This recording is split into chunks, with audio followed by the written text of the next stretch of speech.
അമേരിക്കയുടെ താരിഫ് വർധന പ്രഖ്യാപനം ഇന്ത്യയെ വല്ലാതെ പ്രതിസന്ധിയിലാക്കി എന്ന് പറയുന്നവരുണ്ട്. അങ്ങനെയല്ല, നമ്മളതിനെ മൈൻഡ് ചെയ്യുന്നില്ല എന്ന് പറയുന്നുണ്ട്.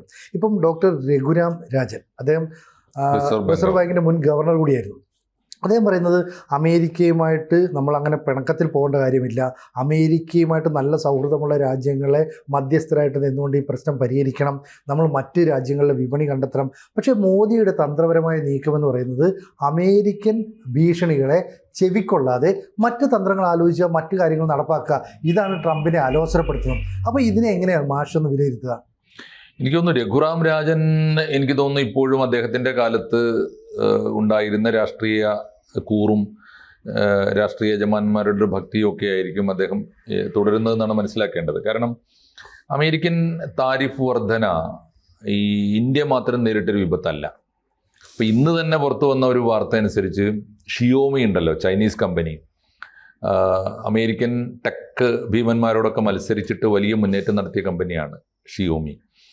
അപ്പോൾ ഷിയോമി കമ്പനി പറയുന്നത് അവർക്ക് ഉപരോധമുണ്ട്, നമുക്ക് മാത്രമല്ല, അമേരിക്കൻ മാർക്കറ്റിലേക്ക് ചെല്ലുന്ന എല്ലാ ഭേദപ്പെട്ട ലോകരാജ്യങ്ങളുടെ ഉൽപ്പന്നങ്ങൾക്കും ഈ ട്രംപിൻ്റെ ഗവൺമെൻറ്, പ്രത്യേകിച്ച് രണ്ടാം ട്രംപ് ഗവൺമെൻറ് ശത്രുതാ മനോഭാവത്തോടെയാണ് പെരുമാറുന്നത്. അപ്പോൾ അമേരിക്കൻ മാർക്കറ്റിൽ ഒരു ഉൽപ്പന്നത്തിന്, നല്ല ബുദ്ധിയും വിവരമുള്ള മനുഷ്യരാണല്ലോ അമേരിക്കക്കാർ, ആ ഒരു മാർക്കറ്റിന്, ലോക മാർക്കറ്റിലെ എല്ലാ ഉൽപ്പന്നങ്ങളും അവർക്ക് വ്യവച്ഛേദിച്ചറിഞ്ഞിട്ട് ഇപ്പോൾ കമ്പയർ ചെയ്ത് മനസ്സിലാക്കാൻ പറ്റും. അപ്പോൾ ക്വാളിറ്റി ഉൽപ്പന്നങ്ങൾ, ഇന്ത്യൻ ഉൽപ്പന്നങ്ങൾ ഉള്ളതുകൊണ്ടാണല്ലോ ഇന്ത്യൻ ഉൽപ്പന്നങ്ങളുടെ വലിയ മാർക്കറ്റായി അമേരിക്ക മാറിയത്. പഴയ ലോകം പോയില്ലേ, അമേരിക്കൻ ഉൽപ്പന്നങ്ങൾക്കും യൂറോപ്യൻ ഉൽപ്പന്നങ്ങൾക്ക്, ജപ്പാൻ ഉൽപ്പന്നങ്ങൾക്ക് കാത്തിരുന്ന ലോകം പോയി. വലിയൊരു ശതമാനത്തോളം ചൈനീസ് ഉൽപ്പന്നങ്ങളെ ആശ്രയിക്കുന്നുണ്ട് ലോകം. ആ കൂട്ടത്തിൽ ക്വാളിറ്റിയും വിലയും, ചീപ്പ് ആൻഡ് ബെസ്റ്റ് എന്ന് പറയാവുന്ന ഒരുപാട് ഉൽപ്പന്നങ്ങൾ നിർമ്മിക്കുന്നുണ്ട് ഇന്ത്യ. ആ ഉൽപ്പന്നങ്ങളുടെ മാർക്കറ്റ് അമേരിക്ക കൂടിയാണ്. അപ്പോൾ അമേരിക്കൻ മാർക്കറ്റിലേക്ക് ആ ഉൽപ്പന്നങ്ങൾ വരാൻ പാടില്ല. അതിന് പറയുന്ന കാരണം വ്യാപാരപരമല്ല. ഇപ്പോൾ ഒരു ക്വാളിറ്റി ഇല്ല, അപ്പോൾ നമ്മൾ അയക്കുന്ന ഒരു ഉൽപ്പന്നത്തിന് ക്വാളിറ്റി ഇല്ല, ക്വാളിറ്റി അഷ്യൂറൻസ് ഇല്ല, അല്ലെങ്കിൽ വില കൂടുതലാണ്, അല്ലെങ്കിൽ പരിസ്ഥിതിക്ക് ആഘാതം ഉണ്ടാക്കുന്നതാണ്. ക്വാളിറ്റിയെക്കുറിച്ചല്ല പറയുന്നത്. എന്താ പ്രശ്നം പറയുന്നത്?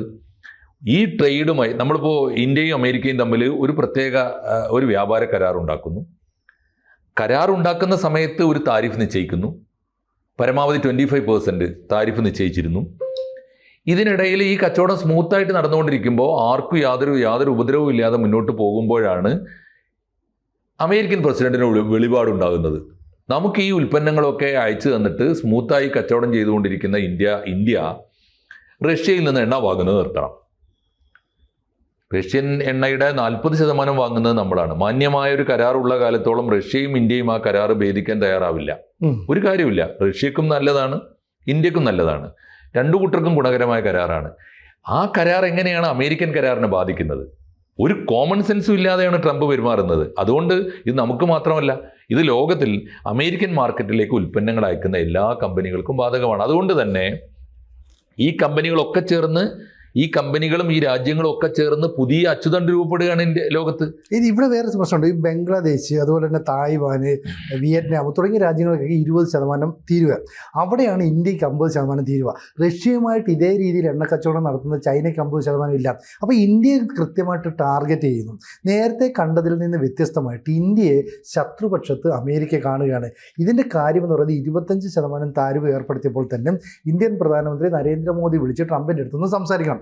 ഈ സംസാരിച്ച് കഴിഞ്ഞാൽ പ്രശ്നങ്ങൾ മഞ്ഞുരുകുന്നത് പോലെ തീരുമെന്ന് ഒരുപക്ഷെ പ്രതീക്ഷിക്കുന്നു. ഇനി രണ്ടാം ഘട്ടം എന്ന നിലയിൽ അമേരിക്കൻ പ്രസിഡന്റായ ട്രംപ് ഇന്ത്യൻ പ്രധാനമന്ത്രി നരേന്ദ്രമോദിയെ 4 തവണ ഫോണിൽ വിളിച്ചിട്ടും ഫോൺ എടുത്തില്ല എന്ന് പറഞ്ഞ് വാർത്തകൾ വരുന്നു. ഈ വാർത്ത വരുന്നത് ജപ്പാനിലെ, ജർമ്മനിയിലെയൊക്കെ പത്രങ്ങളാണ്. അപ്പം ഇന്ത്യൻ പ്രധാനമന്ത്രിയെ വിളിച്ചിട്ട് എന്തെങ്കിലും ഒന്ന് സംസാരിച്ചാൽ ഉടനെ ട്രൂത്ത് സോഷ്യൽ എന്ന് പറയുന്നത് തൻ്റെ സമൂഹ മാധ്യമത്തിലേക്ക് ട്രംപ് പറയുന്നു, ഞാൻ സംസാരിച്ചിട്ടുണ്ട്, മോദി എല്ലാം അംഗീകരിച്ചു, ഇല്ലാത്ത കാര്യങ്ങൾ പറയും. അതുകൊണ്ട് മോദി ബുദ്ധിപരമായിട്ട് ഈ ഫോണെ അറ്റൻഡ് ചെയ്യുന്നില്ല. ഈ രീതിയിൽ കാര്യങ്ങൾ മുന്നോട്ട് കൊണ്ടുവന്നു. അപ്പം നമ്മളെ സംബന്ധിച്ച് ചെരുപ്പ്, ഈ തുകൽ ഉൽപ്പന്നങ്ങൾ, അതുപോലെ ചെമ്മീൻ, വസ്ത്രം എന്നിവയുടെ കയറ്റുമതിയിലാണ് ഇപ്പോൾ പ്രശ്നം. അതുകൊണ്ട് നമ്മൾ 40-ലധികം പുതിയ കമ്പോളങ്ങൾ ഇവിടെ കണ്ടെത്തിക്കൊണ്ടിരിക്കുന്നു. ഇപ്പോൾ വസ്ത്രങ്ങൾ കയറ്റുമതി ചെയ്യുന്നതിൽ വലിയ പ്രതിസന്ധി ഉണ്ടായപ്പോൾ മറ്റ് രാജ്യങ്ങളിലേക്ക് നമ്മൾ പോവുകയാണ്. മാത്രമല്ല ഇന്ത്യയിൽ തന്നെ തദ്ദേശീയമായ വിപണി തുറക്കാനും തീരുമാനിക്കുന്നു. അപ്പം ബദൽ മാർഗ്ഗങ്ങൾ ഒന്നിനു പുറകെ ഒന്നായി നമ്മൾ കണ്ടെത്തുമ്പോഴാണ് ഈ രഘുറാം രാജനെ പോലുള്ളവർ വന്ന് പറയുന്നു നമ്മൾ അമേരിക്കയായിട്ട് അങ്ങനെ പിണങ്ങേണ്ട കാര്യമില്ല, അമേരിക്കയ്ക്ക് സ്വാധീനമുള്ള മറ്റ് രാജ്യങ്ങളെ മീഡിയേറ്ററായിട്ട് കൊണ്ടുവരണം. എന്തിനാണ് അത്ര ഒരു ഇരട്ടത്താപ്പ്? നമ്മൾ കാണിക്കുന്നത് തന്നെയല്ലേ ഒരു സ്ട്രോങ് ആയിട്ടുള്ള ഡിസിഷൻ അല്ലെങ്കിൽ നിലപാടെന്ന് പറയുന്നത്? അത് സ്ട്രോങ് ആണെന്ന് മാത്രമല്ല സ്ട്രെയിറ്റും ആണ്. ഇപ്പോൾ നരേന്ദ്രമോദി പുതിയ ലോകത്ത് സ്വീകാര്യനായിത്തീരുന്നത് തട്ടിപ്പുകളും ഈ തന്ത്രങ്ങളും കുതന്ത്രങ്ങളും പ്രയോഗിക്കുന്നില്ല എന്നുള്ളതുകൊണ്ടാണ്. സ്ട്രെയിറ്റ് ആണ്. നമ്മളിപ്പോൾ റഷ്യയോട് വ്യാപാര കരാറുകൾ മാന്യമായി പാലിക്കുമ്പോൾ തന്നെ റഷ്യയോട് നമ്മൾ പറയുന്നു നിങ്ങളും ഉക്രൈൻ തമ്മിലുള്ള യുദ്ധം അവസാനിപ്പിക്കണം. അത് ഞാൻ പറയുന്നത് അതാണ്. ഉക്രൈനെ സഹോദര ബുദ്ധിയാ ചേർത്ത് പിടിച്ചുകൊണ്ട് തന്നെ നമ്മൾ പറയുന്നു യുദ്ധത്തിന് ഞങ്ങൾ അനുകൂലമല്ല, നിങ്ങൾ യുദ്ധം നിർത്തുന്നതാണ് നല്ലത്, ഞങ്ങൾ ശാന്തിയുടെ പക്ഷത്താണ്. ഞാൻ പറയുന്നത് സ്ട്രെയിറ്റ് ആണ്. അപ്പോൾ അമേരിക്കക്ക് ഇപ്പോൾ നമ്മൾ മാന്യമായി നടന്നു പോകുന്ന ഒരു വ്യാപാരത്തെ ഏകപക്ഷീയമായി തടസ്സപ്പെടുത്തുന്ന ഒരു നീക്കം ഒരു കക്ഷിയുടെ ഭാഗത്തു നിന്നുണ്ടായാൽ പിന്നെ അയാളോട് സംസാരിക്കാൻ പോകുന്നതിൽ അർത്ഥമില്ല. മാന്യന്മാർ തമ്മിലാണ് എഗ്രിമെൻറ്റും കരാറും ചർച്ചയും സംവാദം ഒക്കെ നടക്കേണ്ടത്. അതുകൊണ്ട് സംസാരിക്കേണ്ട കാര്യമില്ല. 2, നമ്മളും പാകിസ്ഥാനും തമ്മിൽ ഒരു യുദ്ധസമാനമായൊരു അന്തരീക്ഷം ഉണ്ടാകുന്നു. പെഹൽഗാമിൽ അവർ ഭീകരവാദികളെ ആക്രമിക്കുന്നു, നമ്മൾ അതിനെ തിരിച്ചടിക്കാൻ തീരുമാനിക്കുന്നു. നമ്മൾ തമ്മിൽ വേണമെങ്കിൽ അമേരിക്കക്ക് പറയാവുന്ന എന്താ, ഞങ്ങൾ പാകിസ്ഥാനെ സഹായിക്കുന്നു എന്ന് പറയാം, അല്ലെങ്കിൽ അത് ഇന്ത്യ ഗവൺമെൻറ് മനസ്സിലാക്കാം. അതിന് പകരം ഞാൻ പറഞ്ഞതുകൊണ്ട് ഇതാ ഇവർ വെടിനിർത്തിയിരിക്കുന്നു. ഒരിക്കൽ പോലും ഈ അങ്കിൾ സാമിൻ്റെ ഈ അമേരിക്കൻ പ്രസിഡന്റിൻ്റെ ഫോണ് മോദി എടുക്കാതെ പോകുന്നത് എന്തുകൊണ്ടാണ്? ഇദ്ദേഹത്തിൻ്റെ സ്വഭാവം കൃത്യമായി ഇപ്പോൾ ലോകത്തിനറിയാം. ഇദ്ദേഹം 1 കള്ളം പറയുന്നു, 2 അദ്ദേഹം ചെയ്യാത്ത സേവനങ്ങൾ ചെയ്തു എന്ന് പറയുന്നു, 3 അദ്ദേഹത്തിന് സാധിക്കാത്ത കാര്യങ്ങൾ സാധിക്കുമെന്ന് വീമ്പിളക്കുന്നു. ലോകത്തിലെ എല്ലാ യുദ്ധങ്ങളും ഞാൻ നിർത്തും, കാരണം എന്താ, എൻ്റെ കയ്യിൽ ഒരു ആയുധമുണ്ട്, അത് വ്യാപാരമാണ്. അമേരിക്കയുമായുള്ള വ്യാപാരത്തെ മാനദണ്ഡമാക്കിയിട്ട് നീയും ഞാനും തമ്മിൽ ഞാൻ താരിഫ് കൂട്ടും, കച്ചവടം നിർത്തും, നിന്റെ കട ഞാൻ പൂട്ടിക്കും എന്ന് പറഞ്ഞുകൊണ്ട് ഈ വ്യാപാരേതരമായ നോൺ ട്രേഡാണ് ഇദ്ദേഹത്തിൻ്റെ ടേമൊക്കെ അങ്ങനെയാണ്. കച്ചവടക്കാരോട് ചെന്നിട്ട് കച്ചവടം അല്ലാത്ത കാര്യം പറയും, യുദ്ധക്കാരോട് ചെന്നിട്ട് കച്ചവടം പറയും. ഇങ്ങനെ ഇദ്ദേഹം പറയുന്നതിന് കോമൺ സെൻസ് ഇല്ല എന്നുള്ളത് കൊണ്ടാണ് അമേരിക്ക തന്നെ അദ്ദേഹത്തെ ട്രോളുന്നത്. അമേരിക്കൻ ജനത അദ്ദേഹത്തിനെതിരാണ്. വലിയ തോതിൽ അദ്ദേഹത്തിനെതിരായുള്ള പ്രക്ഷോഭങ്ങൾ നടക്കുന്നുണ്ട്. അദ്ദേഹത്തിൻ്റെ ഏറ്റവും അടുത്ത സുഹൃത്തായിരുന്നല്ലോ ഇസ്രായേൽ അവരെ തള്ളിക്കളയുന്നു. UK അവർക്ക് അമേരിക്കൻ നയങ്ങൾക്ക് സ്വീകാര്യമല്ല. ഈ സമയത്ത് ഇന്ത്യ ഗവൺമെൻറ് ചെയ്യേണ്ടത് എന്താ?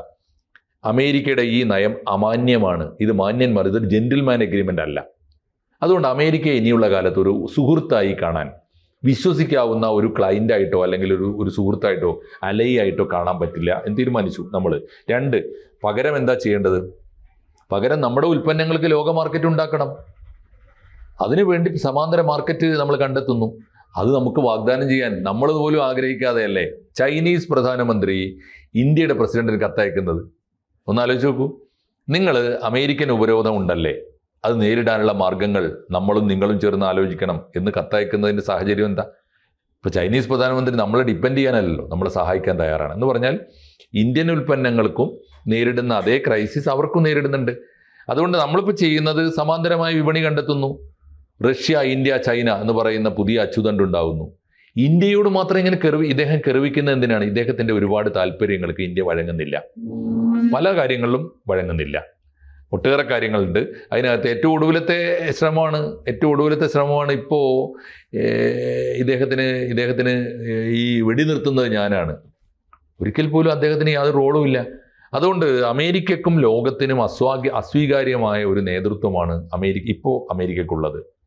ട്രംപിൻ്റെ 2ാം വരവ് അമേരിക്കയുടെ ചിരകാല അന്തസ്സും അമേരിക്കയുടെ മേൽക്കോയ്മയും അമേരിക്കയുടെ വികസിത രാഷ്ട്ര പ്രതിച്ഛായയും ഒക്കെ തകർത്ത് കളഞ്ഞിട്ടുണ്ട്. അതുകൊണ്ട് ഇന്ത്യ ഗവൺമെൻറ് എടുക്കുന്ന നിലപാട്, ഇന്ത്യ ഗവൺമെൻറ് യാതൊരു തന്ത്രപരമായ നിലപാടൊന്നുമില്ല. അമേരിക്കയോട് മാന്യമായ ബന്ധം ഇന്നേ വരെ സൂക്ഷിച്ചവരാണ് നമ്മൾ. അത് ഇനിയും തയ്യാറാണ്. നമ്മളല്ലല്ലോ ബ്രേക്ക് ചെയ്തത്. നരേന്ദ്രമോദിയുടെ ഒരു വാക്കുകൊണ്ടാണോ അമേരിക്ക ഈ തീരുമാനം എടുത്തത്, താരിഫ് വന്നത്? ആണെങ്കിൽ നമുക്ക് മോദിയെ കുറ്റപ്പെടുത്താമായിരുന്നു. കുറ്റപ്പെടുത്താമാവുന്ന ഒരു ജനാധിപത്യ സങ്കല്പം നമ്മുടെ രാജ്യത്തുണ്ടല്ലോ. ഏത് പ്രധാനമന്ത്രിയെയും ചീത്ത പറയാൻ നമുക്ക് അവകാശമുണ്ട്. അതാണല്ലോ ജനാധിപത്യം, ഉദാര ജനാധിപത്യം ഉണ്ട് നമുക്ക്. നമ്മൾ എന്തുകൊണ്ടാണ് ഈ കാര്യത്തിൽ മോദിയെ കുറ്റപ്പെടുത്താനാവില്ല ആർക്കും? അതാണ് കാര്യം. അതുകൊണ്ട് മോദി ഈ സ്വീകരിക്കുന്ന സമീപനം വളരെ സ്ട്രെയിറ്റ് ആണ്, വളരെ സ്ട്രോങ് ആണ്. അതുകൊണ്ട് ഇന്ത്യൻ ഉൽപ്പന്നങ്ങൾക്ക് 50% താരിഫ് കൂട്ടുക എന്ന് പറയുന്നത് മാന്യമല്ലാത്തൊരിടപാടാണ്. അങ്ങേയറ്റം വഞ്ചനാപരമായ നിലപാടാണ്. ആ നിലപാടിൽ നിന്ന് തീർച്ചയായിട്ടും എനിക്ക് തോന്നുന്നു അമേരിക്കൻ ഗവൺമെൻറ് പുറകോട്ട് പോവുകയല്ലാതെ ഇന്ത്യ ഗവൺമെൻറ് പുറകോട്ട് പോകേണ്ടി വരില്ല. ഇന്ത്യ ഗവൺമെൻറ്റിന് ബദൽ മാർക്കറ്റ് ലോകം തുറന്നു കൊടുത്തിട്ടുണ്ട്. എല്ലാ കവാടങ്ങളും കൊടുക്കുകയാണ് ഇന്ത്യക്ക്. ഇന്ത്യ അത് കണ്ടെത്തിക്കൊള്ളും. ഇന്ത്യൻ ഉൽപ്പന്നങ്ങൾ അതിജീവിച്ചുകൊള്ളും. ഇന്ത്യൻ സമ്പദ്ഘടനയെ തൽക്കാലം അമേരിക്ക വിചാരിച്ചാൽ തകർക്കാവുന്ന ഒരു സാഹചര്യമല്ല ഇപ്പോൾ ലോകത്തിലുള്ളത്. ശരിക്കും പറയാം, ബ്രിക്സ് രാജ്യങ്ങളുമായിട്ട്, റഷ്യയുമായിട്ട്, ചൈനയുമായിട്ടൊക്കെ തന്നെ നമ്മൾ കൂടുതൽ വ്യാപാര ബന്ധങ്ങൾ ഉണ്ടാക്കിയെടുത്താൽ, പുതിയ വിപണികൾ തുറന്നാൽ ഈ പ്രതിസന്ധിയെ നമുക്ക് മറികടക്കാൻ സാധിക്കും. ഈസിയായിട്ട് മറികടക്കാൻ പറ്റും. അതുകൊണ്ട് രഘുറാം രാജൻ ഭയപ്പെടുന്നത് പോലെ ഇന്ത്യൻ സമ്പദ്ഘടനയെ വലിയൊരു വെല്ലുവിളിയൊന്നുമായിട്ട് ഇത് കാണേണ്ടതില്ല. ഇന്ത്യ കാണുന്നില്ല. ഇന്ത്യയുടെ ഒരു പ്രസ്താവനയിലും ഭയപ്പാടും ബേജാറും ഒന്നും പ്രകടമല്ലല്ലോ. വളരെ കോൺഫിഡൻസോടു കൂടിയാണ് ഇന്ത്യ ഗവൺമെൻറ് മുന്നോട്ട് പോകുന്നത്. ഈ ഘട്ടത്തിൽ അമേരിക്ക പുറകോട്ട് പോവുകയല്ലാതെ, അമേരിക്ക ലോകത്തിന് മുമ്പിൽ നിറം കെട്ട് പോവുകയല്ലാതെ ഇന്ത്യയുടെ തിളക്കത്തിന് ഒരു കുഴപ്പവും വരാൻ പോകുന്നില്ല. രഘുറാം സാറ് തൽക്കാലം ഭയപ്പെടേണ്ടതില്ല. കൂടുതൽ വാർത്തകളും വിശേഷങ്ങളും നിങ്ങളിലേക്ക് എത്താൻ ABC മലയാളം സബ്സ്ക്രൈബ് ചെയ്യുക, ബെൽ ബട്ടണും അമർത്തുക.